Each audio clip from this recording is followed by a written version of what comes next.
Thank you for joining us. We will begin shortly.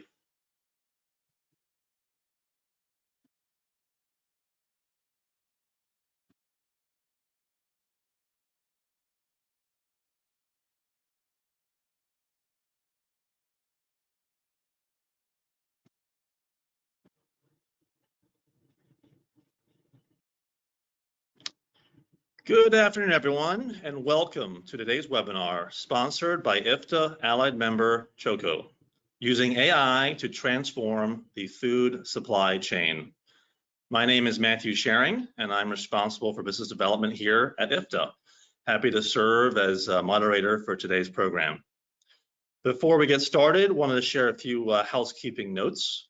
All attendees are muted. If you have any questions, please enter them into the questions box on your screen. We will hold all questions till later in the program, but feel free to type them at any time. This webinar is being recorded and will be available on the IFTA website in the coming days. And now I'd like to introduce today's presenters. Georgie Thomas is the General Manager and Head of Operations for Choco in the United States. Choco is a global leader in order management solutions for food distributors with operations in 7 countries around the world. Georgie joined Choco in 2022, and prior to this role was an executive at DoorDash, leading one of the company's largest sales teams focused on the most important local restaurants in North America. The nearly 4-year experience at DoorDash from a pre to post IPO company led to a breadth of experiences from sales team management to investor communications. Prior to his time at DoorDash, Georgie worked in several early stage high growth startups, all focused on introducing new technology to more traditional industries. Georgie also started his career in finance, working for both a large international bank and a private equity firm. Georgie holds a BSBA in finance from Georgetown University in 2005 and an MBA from UCLA Anderson School of Management in 2013. Also joining us today is Robin Lerner, Head of Customer Support at Lobster Place NYC. Robin Lerner has spent most of her adult life at Lobster Place Wholesale, learning the ins and outs of the seafood industry. For more than a decade, she has overseen the customer service team, ensuring customers receive the best service possible. With that, I'll hand it over to Georgie and Robin for today's presentation. Awesome. So first of all, I just wanted to say a huge thank you and shout out to IFTA and Matthew and Tessa for setting us up here. Super excited to talk today about AI and the impact on the food supply chain. And also a big thank you to Robin for being on here, who is one of our distributor customers, who's going to talk about the impact that it's had specifically on their business, which we will get to later in the presentation. So just a brief agenda for what we're going to go through today. Talk about a bit around the opportunities for digital innovation, how automation can work through your ERP, as well as including AI, making sure you have the right steps for a successful AI integration. We'll talk to Robin and her experience at Lobster Place, and then we'll end a little bit with how Choco AI works today and the impact that's had on other distributors who are using the tool, as well as some Q&A. So first step, opportunities for digital innovation. We wanted to start out with something that's a little bit more interactive.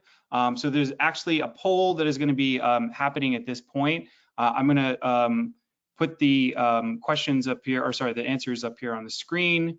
And then you should also be receiving a poll right now as well.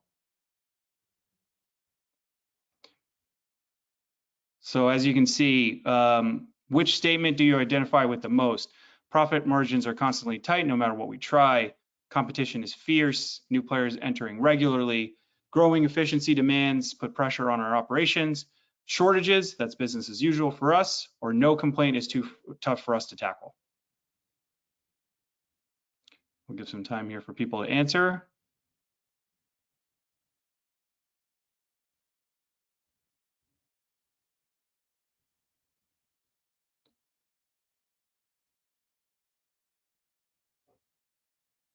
All right. Okay, wow. So it's pretty interesting to see the results here. I think you're able to select different answers here, but pretty interesting to see there's a lot of concentration around efficiency demands putting pressure on your operations. That is a refrain that we hear all the time in conversations we have with distributors who are looking to improve what they're doing today. Thankfully, that's a lot of what this presentation is about, so I'm excited to get into the meat of what we're going to talk about. But obviously, a lot of these answers could apply to what's happening in folks' businesses today as well. All right. So I wanted to set the stage a little bit, talking about one of those specific efficiency activities or things where there can be efficiency that really can be gained today for distributors, and that's ordering. If you think about current ordering for a lot of distributors today, those orders are coming in through a lot of diverse methods. That might be email, that might be voicemail, that might be SMS, and sometimes some online ordering system as well. Those are all going into some form of person who processes them. That might be a central order desk, that might be an inside sales team, that might be an outside sales rep that actually has to directly manage and process those orders. But when you're getting those orders in, a lot of times it's unclear what the person is actually ordering and what they want. So it involves some follow-up to clarify and confirm. And then once you have that confirmed, that's when you get into actually entering this into your ERP or backend system where you can fully manage that order. From that point on, that's when that actually flows through to the warehouse, gets picked and packed, and actually sent out to the end user or the end operator. So one thing I want to just note here is there are a lot of individual steps that happen that make this pretty labor intensive as current ordering process today.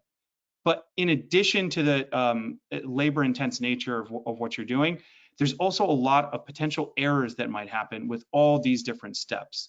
And as we all know on this call, errors are not only costly, they are painful in terms of what that means for your customers and the trust that can erode from a distributor to operators as well. What does ordering mean today for a lot of distributors? Let's put this together with some actual numbers. So when we think about the time spent to actually process orders, if we had a distributor who was processing 500 daily orders, that means you're spending potentially 25 hours a day just on order processing at a cost of $750 per day. Per year, that it equates to $273,000 or about 10,000 hours of actual labor just to process these orders. And then as I mentioned before, processing orders and the labor involved with it isn't the only piece that's related here. There's also potential errors that happen as well. Now, if you take that same example distributor who might have a 2% error rate, that means up to 10 errors per day or 3,600 or more errors per year, resulting in over $55,000 in lost opportunity. And not to mention the trust, again, that gets eroded from your operator to distributors when that happens. So what are we going to go into today? We're going to actually talk about how is there a way to get to 100% of digital orders. That's something that we have rolled out at Choco today. And it's a really important piece of how distributors can gain back efficiency, like a lot of you said on this call, which is really important to the long-term sustainability of your business. So we'll go into this in a lot more detail over the course of the presentation. But the most important piece is to understand, number one, we have a white label version of an e-commerce experience that distributors can offer.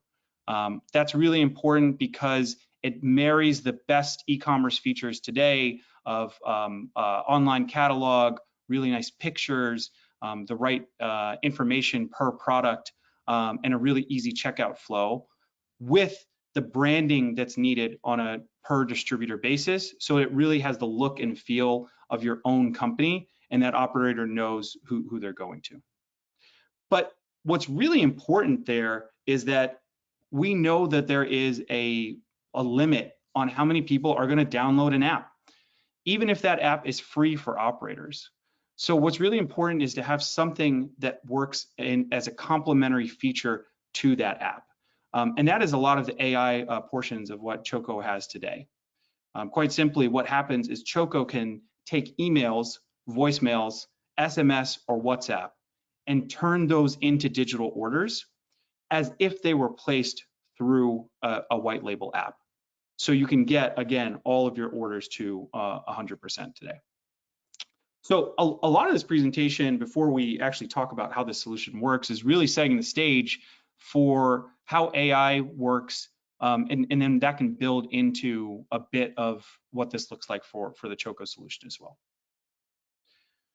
So where I want to start is, again, a lot around ERPs or backend systems that everyone has today to kind of run their own business, how AI can interact with those systems, and how all of that can work together in a really sustainable way to make sure you have the best advantages that AI offers as of today. But again, I wanted to set the stage here. What is AI? We hear that term a lot, artificial intelligence, right? So the way to think about AI is it's like having a super smart assistant. It can take lots of different data and use that data to come up with better ways to solve problems faster than a human can solve problems. Another way to think about this is like someone having a genius puzzle solver. It might be a 10-piece puzzle, it might be a 5,000-piece puzzle, but every time the AI puzzle solver is able to solve a puzzle, it takes the data from solving that puzzle and it gets better at solving the next puzzle.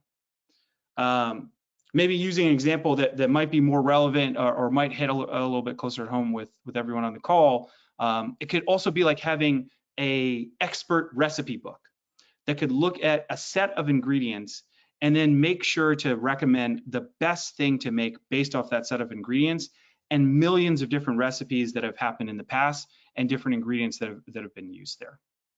So what's important here is that data is a really important part of AI and how this functions, and that AI continues to get better over time. Now, there are two very specific kinds of AI that exist. There's narrow AI and then there's general AI. Narrow AI is something you probably interact with a lot today. That might be a spam filter for your email, or when you're checking out online, you get recommended products to get added to cart.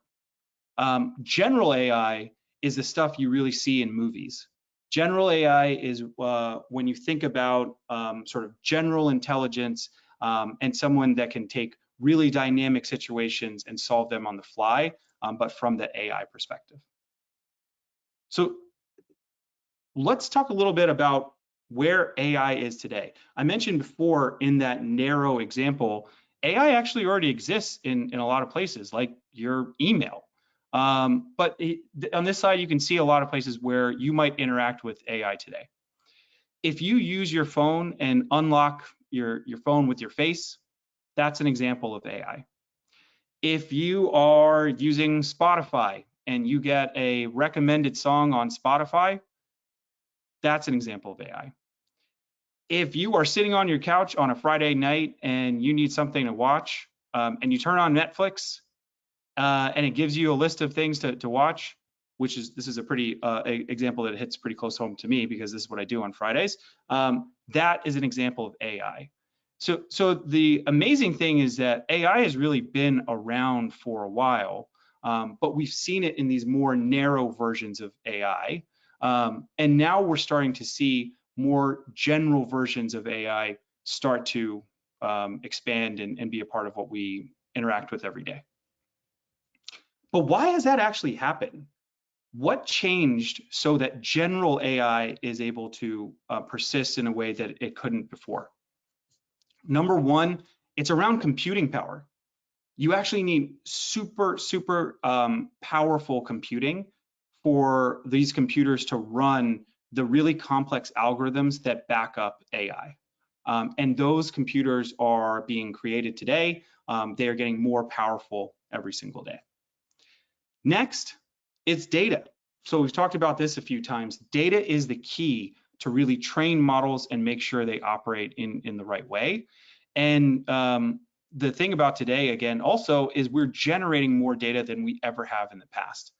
That's especially true for food distributors who have really complex catalogs, a lot of sales and order history. There's a lot of data that gets generated from that point. Next, the cost of the technology is actually coming down quite a bit. As it gets more prolific, there's more people working on it. So all of a sudden, what used to only be available for very large companies is starting to be available for more smaller or medium-sized companies as well. And then for these final two pieces, they're kind of interrelated. It brings you back a lot of operational efficiency. Now, we know from that poll that we took at the beginning, this is a pretty important thing that people are worried about on this call. And that's a key benefit to AI. But what does that mean? That means it gives you the opportunity to stay competitive in the future because you start to get back maybe a couple percentage points in the way you operate, and that really impacts the bottom line and makes things more sustainable in the future as well. So we talked about this more broadly for AI as it sits today in the technology market. But what about for the food industry? As you can see on this chart, the level of digitalization that's happened in the food industry has skyrocketed over the last few years.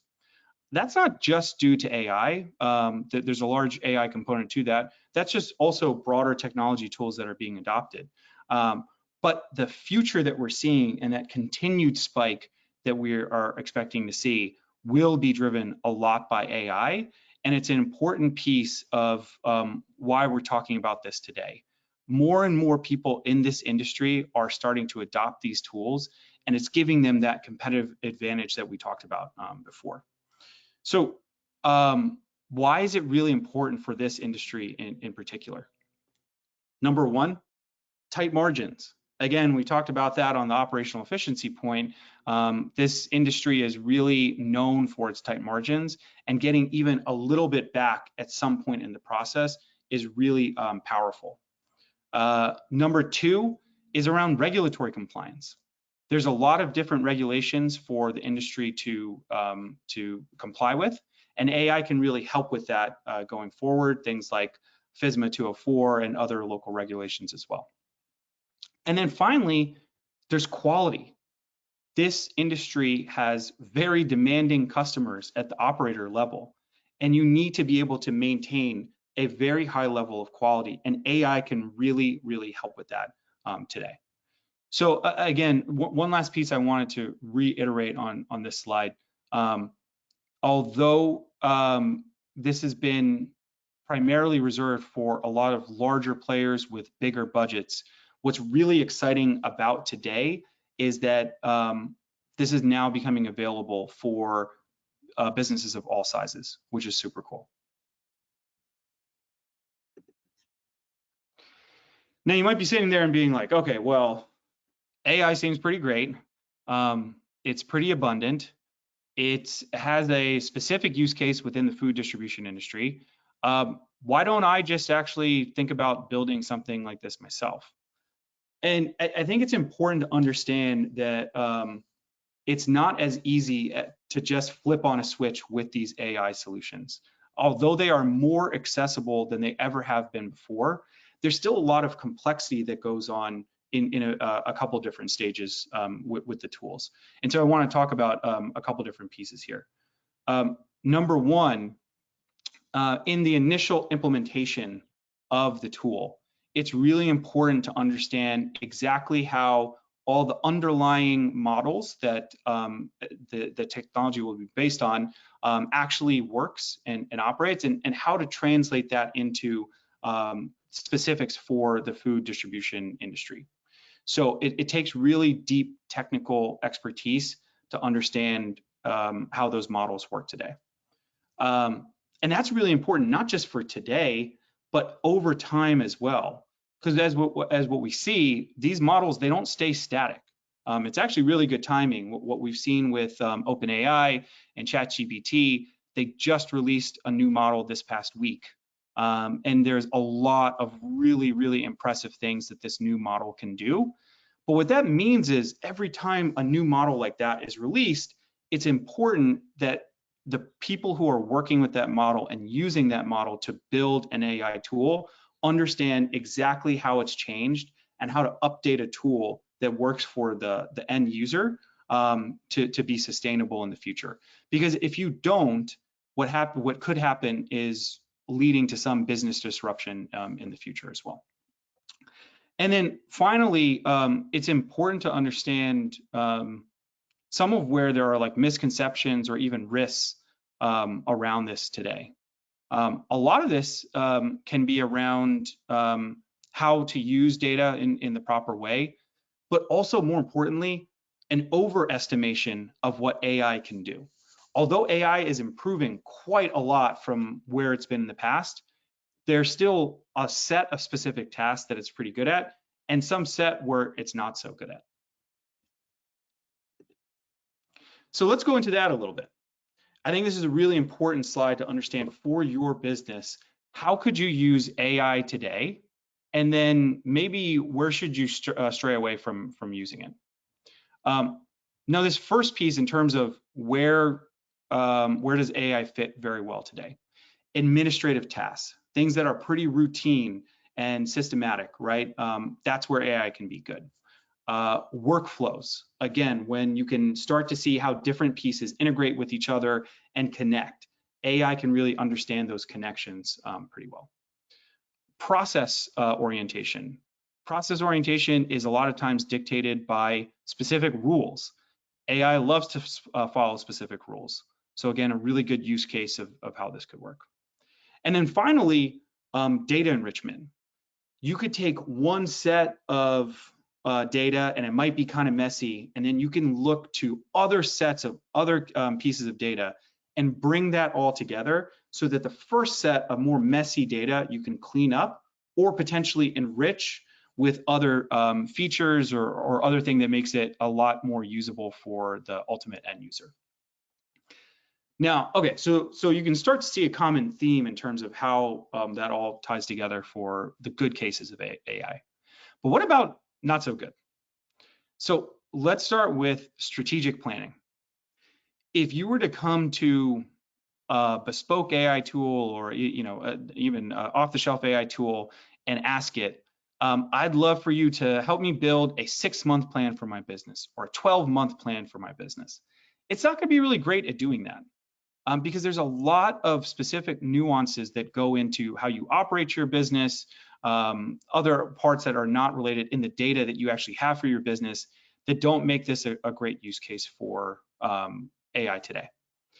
Secondly, things that are specific to actual customers and maintaining a really personal relationship with customers also might not be a really good fit. Now, certainly, we're going to talk about some things that could be a good fit in a sales paradigm, but it's really important, especially in this industry, to continue to have a really close relationship with your customers, and that stuff is not being automated away through AI.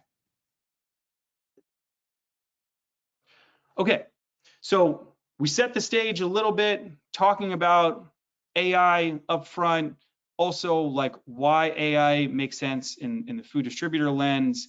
I want to take a little bit of time to talk about how to think about setting yourselves up for AI in the future. Again, I think we talked about some of the pitfalls that might come with trying to do it yourself, but it's still important to make sure you understand the process for going through a potential integration and using AI in the future so that it goes in the right way. First piece of this is integration capability. Okay, AI is not a standalone tool that you'll want to just use in a silo.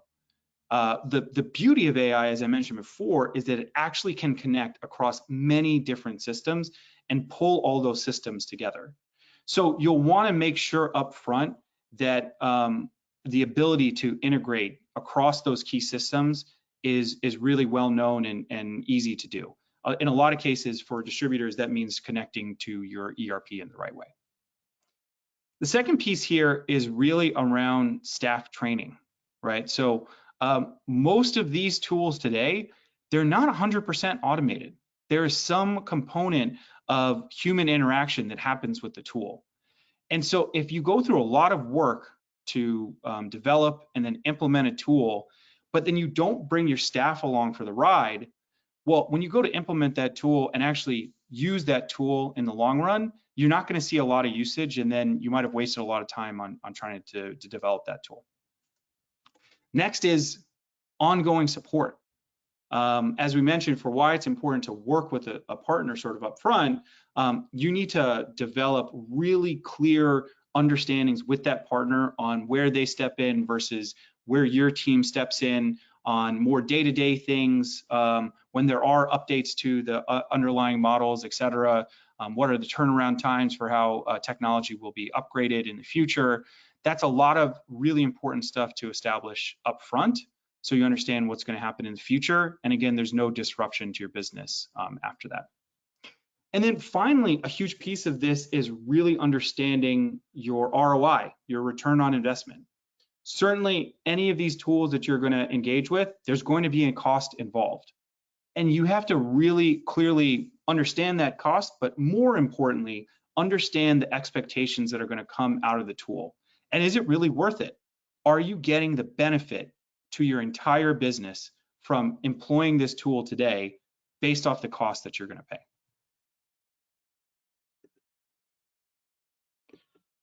So this is a really great slide. I'll leave this up for a little bit. I won't go through every single question on here, but a really good set of important questions to ask based off of what we just talked about in the last slide. Making sure you ask these questions is a really key part to success in the future, to ensure that whatever AI solution you're considering or pursuing is considered in the right way, implemented in the right way, and maintain and grows in the right way as well. And until you can really answer this full list of questions, you should really question yourself if you're ready to take this leap and this journey into embarking on this AI technology push. All right, I'm super excited now to talk a little bit about how this has happened in the real world. As we mentioned at the start, we have Robin Lerner here who works at Lobster Place, and super excited. I'll flip to the next slide here. Robin, maybe it would be great to start. We got your bio. Maybe you could start just by giving us a little bit of the background and history on Lobster Place, and then we'll have a few follow-up questions after that. Yeah, it was started in 1974 as a way to bring lobsters from Maine to restaurants in New York City. I'm pretty sure this was done in a pickup truck. Since the 40 plus years have passed, we've moved into a state-of-the-art facility in Hunts Point, and we now carry a full line of fresh, frozen, and live seafood, as well as a very curated line of specialty products, including olive oils and condiments, juices. We serve restaurants from Michelin stars to fast casual chains and everything in between. That's basically the Lobster Place. Awesome. Thank you, Robin. So honing in, and I know we have a bunch of the actual results post kind of usage of the tool, but I'd love to start a little bit before then. Can you tell me kind of prior to using the AI tool, how were orders processed and how did that work with your team? Yeah, so orders would come in mostly via email, and we would kind of click them into our system and cross our fingers and hope that we were getting them right, and deal with the follow-up the next day when something would go wrong. I remember a time where occasionally we had to write them on pads. This is a Luddite industry, and trying to find our way forward has always been the thing that we're looking to do. So AI has changed that for us. Awesome. Yeah. So it sounds like it was pretty manual previously. And yeah, well, walk us through now. How does it work since you've adopted the tool, and kind of what impacts have you seen on your business today?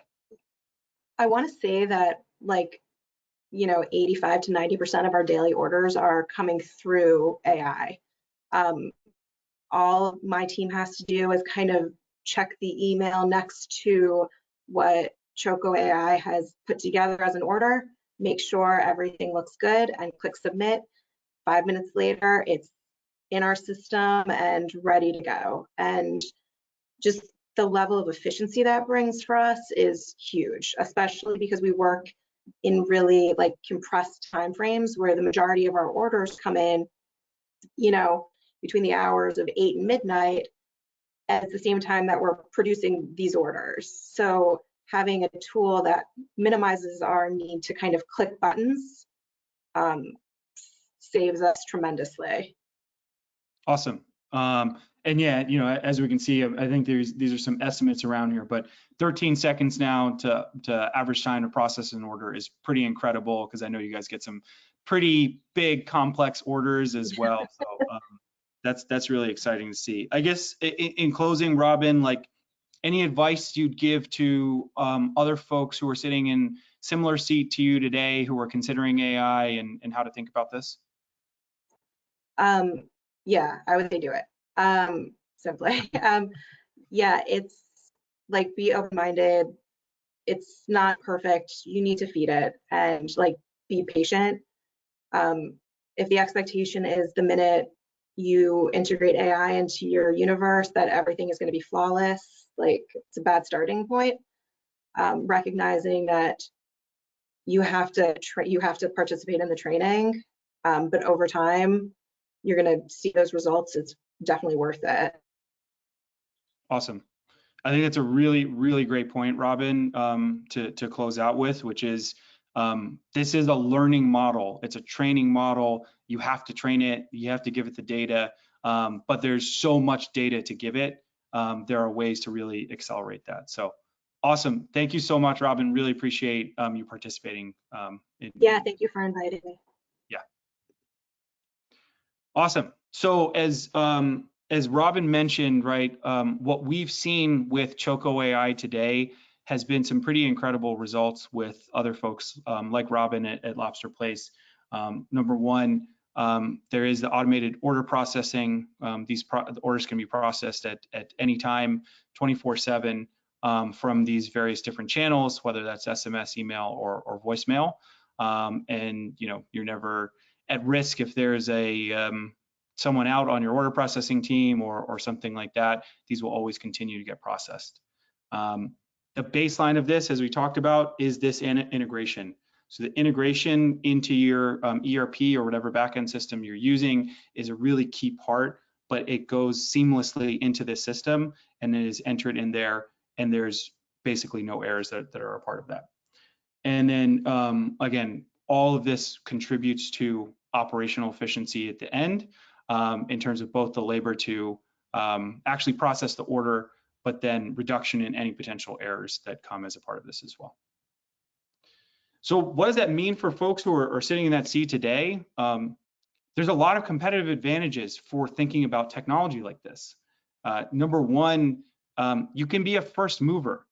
Being a first mover in a space like this is actually huge, because more than any technology in the past, AI is improving every single day.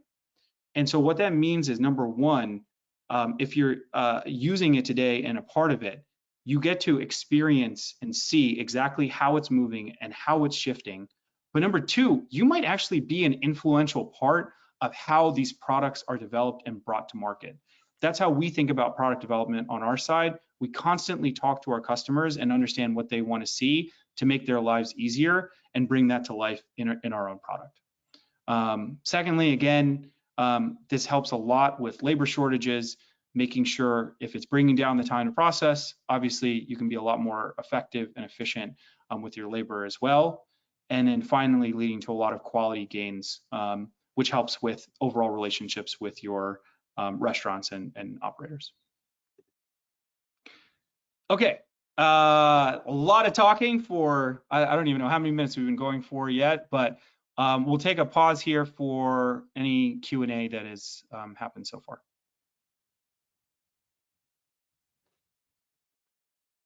Georgie, great information so far. We have a question for you. Question is, we already have an online ordering system that pushes orders through to pickers in the warehouse. No one has to do anything with the order to process. I guess the question is how could AI help them in that situation? Yeah, so I think in that situation, which is one we hear a lot, right? I'm sure a lot of people on this call have some form of online ordering today. What we have generally seen is that adoption of online ordering from an overall customer base is generally in the 20 to 30% range. So what that means is for that 20 to 30%, that's great. It works well. And that's what we showed on one previous slide. We have a white label app that kind of does the same thing. Where we really wanted to develop this AI option was because we realized, well, wait a minute, there's potentially 70 to 80% of operators or buyers who are still ordering through the same manual channels that they did today. And we need a tool that helps to make that part digital. Because if those people are still calling into their sales rep, if they're still calling into an order line, you're not really gaining the efficiency that you'd hope as if this was adopted over your entire business. Awesome, thank you. Another question for now here is, obviously great information, love learning about Lobster Place. I guess, what have you learned from your distributors where kind of AI has worked the best, and why did it work well? Yeah, so I think, again, the point that Robin made was a really good one, right? I think expectation setting is really important. If you come in and think you can turn on a switch and then AI goes to just like 100% accuracy, it's all perfect and great, that's not exactly how it works, right? There are pretty high levels of accuracy out the gate from when we start, because there is a pre-training part that we can do with getting early data. But it's really two pieces. One, getting that early data to make sure we can train the model in the right way. And then number two, making sure people continue to use the tool over time. Because every time someone uses the tool, the system gets smarter, it learns from those actions, and the accuracy improves over time as well. Awesome. Quick follow-up to the first question was, I guess, can you talk a little bit about how AI can help increase the adoption rate? Yeah, that's a really good. So I'm interpreting this as the adoption rate of like the online channel or e-commerce portion. Yeah, it's a really good point, right? I think that there are pieces that you can look at that are around automating how people hear about that online solution and then use that solution itself. Right now at Choco, we do this in a couple of different ways. Number one, we have a live onboarding team. So we offer white glove onboarding for folks, and we actually have an actual human who calls up and gets people to place the first 3 orders through the app, because we see a very high level of retention after that. But I think you could help to supplement a lot of like what a team like that does by having AI generated content for text messages or emails or other ways that you could reach these operators and get them to know about this solution. Because usually once people start to know about the solution and have a touch point with a live person, they're able to adopt it and then use it over time. But so that's where I see the biggest opportunity is AI helping in that upfront part. Awesome, thank you. Another question here. How long does it take for AI to be 100% operational? Yeah, so we usually spend about 2 weeks of pre-training, and this is before we have set the model live. And this is based off of anywhere from 3 to 6 months, potentially even 12 months of order history and data, so that we can run through any seasonality or anything else per customer.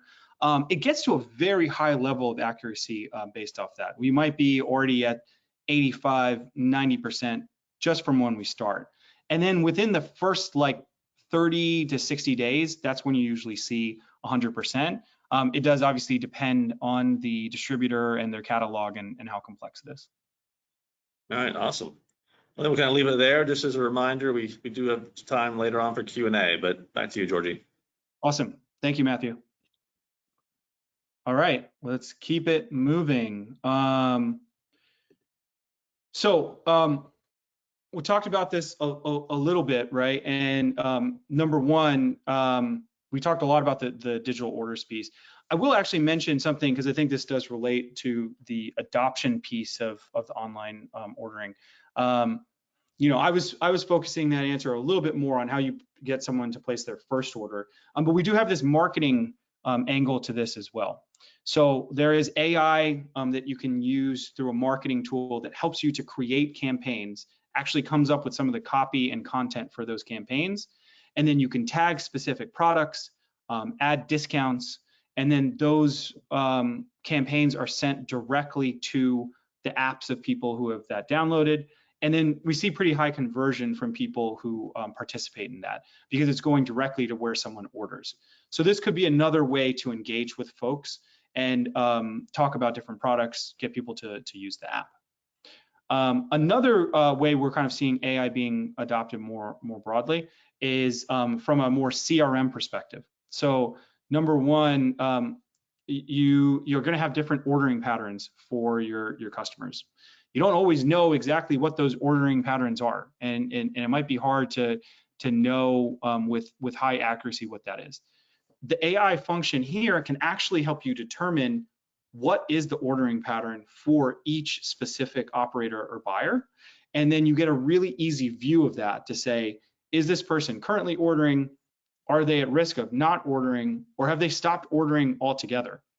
And then by using that information, you can tie that back into the marketing tool that I just talked about and send some messages or do something through sales reps, et cetera, to engage with those folks and make sure you can get them back on the platform. So again, 100% digital orders, we can integrate pretty quickly here. We can get you going pretty fast, and those orders will flow pretty quickly on the order management side. I talked again about this piece a little bit, the marketing piece and how you can develop this content. This is a screenshot of what this would look like and where this would go directly to an operator's app.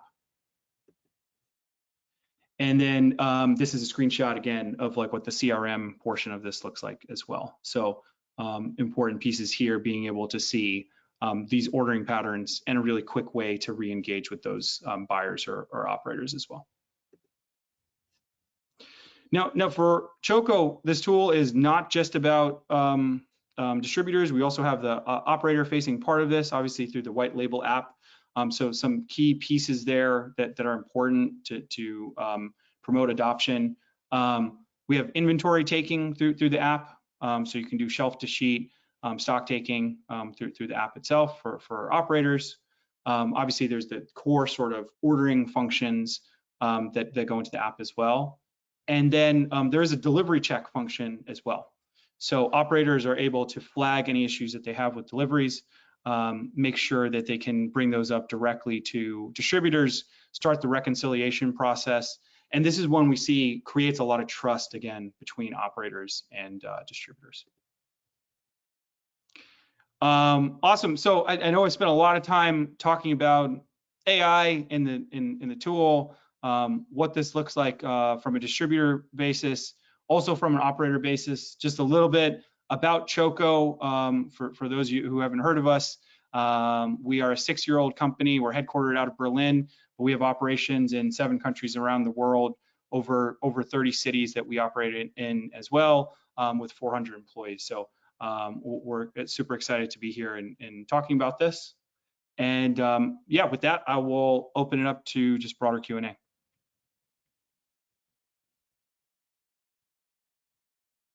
All right, thank you. Another question we have here is there any possibility to get access to Choco dashboard? So I'm guessing they kind of want to see how it works. Definitely. I mean, just reach out to us. You can reach out to me personally. My email address is georgie.thomas@choco.com. And I would be happy to get you set up to be able to view that. Awesome. Another question here. What do distributors do with the time they gain thanks to using AI technology like this? Yeah, this is a common question that we get a lot, right? Because, obviously what we talk a lot about is making sure we are giving time back to distributors, right? And we've seen really interesting cases of how people use this. We've had some distributors who have repurposed half of their customer service teams to become outside sales reps. We have people who start to use customer service teams in a different way in general, which might be like reactivation or winning back churn customers that they had. On the sales rep side, what we see in general is they have a lot more time to prospect and get out there in the field and actually still talk to customers. So I think that's a really important piece, right? This isn't about getting in between a sales rep and their customers. Hopefully this takes away the time for something that's a little bit more of a less value add task, where sales reps can then spend a lot more time with much more important tasks in terms of building relationships with their customers. Awesome. Next question here. Can Choco integrate with QuickBooks and send the orders automatically? Yes. So we integrate with over 200 plus ERPs. That's kind of the bread and butter of what we do. QuickBooks, we actually have a plugin with. So a lot of times with QuickBooks, we can launch that integration in less than 24 hours. Awesome. And I think another question around there is, does it also integrate with SAP? Yes, we do. Okay. Another question here. Maybe you covered a little bit, but how many distributors are you kind of currently working with at Choco that are using AI? Yeah, I can't give the fully exact number, but across the globe, I can say we're in the hundreds of distributors who are adopting the AI tool today. All right, super.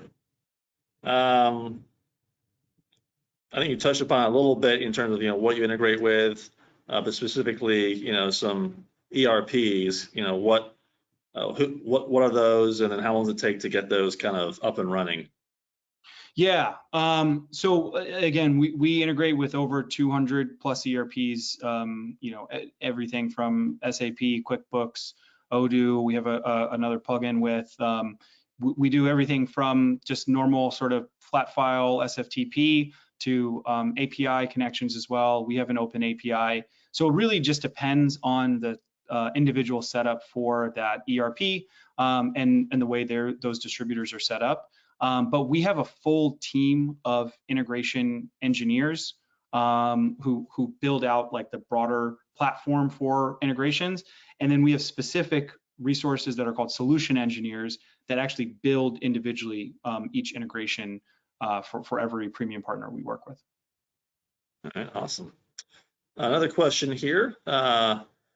If someone didn't want to integrate Choco into their ERP system, is it still possible to use Choco? Absolutely. We definitely have cases of that. There's various reasons why someone might not want to have their this integrated back into their ERP. Some set up with their ERP, some bespoke way they kind of use their ERP.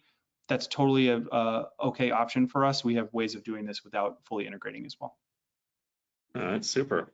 I'm not sure how much you can share about this, but someone's interested about kind of the pricing model. So is there anything you can share about pricing, or is that kind of more of a follow-up call? Yeah, I think that's a follow-up call. It is like a little bit dependent, again, based off of things like ERP setup, total number of operators we're talking about, et cetera. But again, happy to discuss specifics of that with anyone who's interested. Okay, awesome. Another question here. How does your AI feature know which product is being ordered? For example, they say tomatoes, and there's 7 different types of tomatoes offered. Yeah, really great question. I think it's one of the most common questions we get when we talk about this, because like If it can't do the matching, then it's not very valuable as a tool. So a lot of this, again, goes back to that concept I was talking about of pre-training. So before we launch anything with any distributor, where we start is saying, give us X number of months of data. 3 to 6 months is usually what we ask for, but we can take more. And then what that data shows us per operator is exactly how orders came in and their invoices. So, they might say they want tomato, and we can look at the email that says it's just a tomato, but then we can match that back to their invoice and say, well, actually, when they say this tomato, this is what they're actually ordering. And then we bring those two things together for a specific customer. And then that's what the model kind of realizes and remembers over time, so that it's predicting the right thing going forward. Important piece here is that there is like a review screen. So, as Robin was talking about, right? Like I think it was like 13 seconds per order. That 13 seconds, that's becoming because someone is still going through one last final manual check, and you get in a review screen to make sure everything that comes out of the AI tool matches what it actually said in the order. And if for some reason it is off, as soon as you make a correction in that review screen, the model remembers and improves for the next time. Awesome. Yeah, it kind of goes back to one of your first slides about, what AI is, and it kind of uses data that's been created before, so then for future, correct? Yes, exactly. All right, awesome. I'm learning something new today. Yeah. Awesome. Next question here is, if we order from different distributors, are the operators going to receive their orders in different slots? If we order from different distributors, I'm not sure I'm fully following the question here. But just to, I guess, bring it back to the way the ordering would work, for one operator to one distributor, right? This operator has this relationship with this distributor. They have the option through Choco to download a white label app, and then that is all branded as that distributor, and they place the order, and that gets connected directly to the ERP. Or if they're like, I'm not downloading any app, I don't care if it's free or not, they can still call in, they can still text, they can still send an email, and then we're still able to take all those forms of ordering and turn that into a digital order for the distributor as well. Okay, awesome. We have time for a couple more questions. So next one here, can you give us a sense of what the success rate is of AI? Absolutely. So, again, like I said, in the beginning, you don't start out at 100% accuracy, right? And I think it's important going in with the right set of expectations. I think you're usually probably in the mid 80s or something like that. But you can get to 99% plus accuracy over the course of about 30 days by continuing to use the pre-training data and then being able to make any corrections that happen over time over those first 30 days as well. So we have a lot of distributors who are in that 99% tier of quality as it relates to the tool itself. That's awesome. Okay. Well, I think don't see any more questions currently, so maybe just hand it over to you to kind of finish up. And how do folks get in touch with you, kind of for follow-up, things like that? Yeah, thank you so much again, Matthew, and really appreciate the time here to talk about this. We're very passionate about this and the impact that we've seen with people like Robin and on Lobster Place. So yeah, we would love to be able to talk to anyone who's interested in this. We service all parts of the country, and we're happy to kind of come in person and show a live demo for anyone who would like to see it.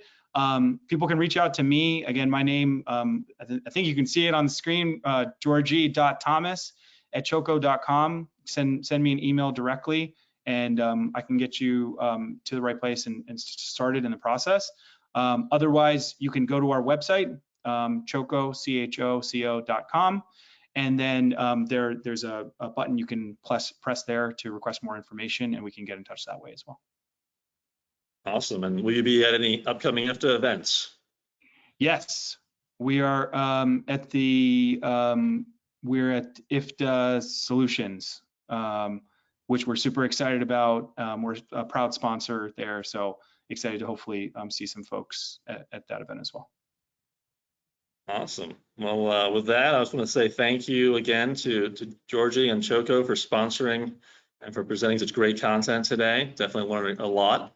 We look forward to seeing everyone again on our next webinar, which will be on June 6th. So with that, I hope everyone has a great afternoon. Thank you. Thank you so much. Appreciate it.